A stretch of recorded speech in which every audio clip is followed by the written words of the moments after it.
Party মানে এই রেস্টুরেন্টে কেউ খাওনি তো এই কুলটিগিরি আছো কেন? আর এই রেস্টুরেন্টে এসে কে কে খেয়ে গেছো বলো? তো চলো বেশি কথা না বলে শুরু করি। আজ বিকেলের দিকে একটু পেটটা খিদে খেতে করছিল, তাই কুলটিগিরির দিকে চলে এসেছিলাম। এই রেস্টুরেন্টে আসার জন্য সবার প্রথমে কুলটিগিরি বাস স্ট্যান্ড থেকে ঝাড়গ্রাম যাওয়ার রাস্তায় যেতে হবে। আমরা অন্য রাস্তা দিয়ে এসেছি, তোমরা যদি যাও ওই বাস স্ট্যান্ড দিয়েই যাবে।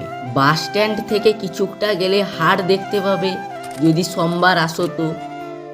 হাট পেরিয়ে মিলন মন্দির থেকে কিছুটা দূরে দেখতে পাবে বড় বড় অক্ষরে লেখা আছে অম্রপলি। আমরা যেদিকে যাচ্ছি তার বিপরীত দিকেই চলে গেছে ঝাড়গ্রাম যাওয়ার রাস্তা। রিয়া মেগা শপের পাশেই যেই গলিটা রয়েছে সেখানেই আমাদের তোমাদের সবার প্রিয় ওই ফ্যামিলি রেস্টুরেন্ট অম্রপালি রয়েছে। তো চলো ভেতরে ঢোকা যাক। এখানে ঢোকার পর ফিলিংসটাই আলাদা পার্টি মানে বলে বোঝাতে পারবো না। এখানে মকটেল আরো অনেক কিছুই জিনিস রয়েছে। এখানে আরো একটি সিক্রেট রুম রয়েছে, তো চলো ঢোকা যাক।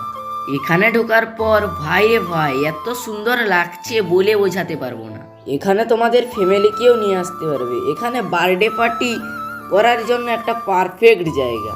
আরো খুব সুন্দরভাবেই সাজানো রয়েছে। এখানে তোমরা খুব সুন্দরভাবে ফটো তুলতে পারবে।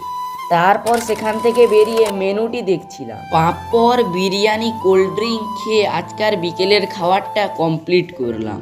আর এখানকার খাবার কিন্তু খুবই ভালো। তারপরে এখানে দুটো ছবি তুলে বাড়ির দিকে রওনা দিলাম। আর এর আগের ভিডিও থেকে কমেন্ট করেছে অমরপুর থেকে রায়ান, কলমা পুকুরিয়া থেকে দা নিরূপম। আর কে কোনখান থেকে ভিডিওটা দেখছো কমেন্টে বলে যাও। আর আজকার ছোটখাটো ভিডিওটি এই পর্যন্ত, আবার অন্য কোনো ভিডিও দেখা হচ্ছে। বাই।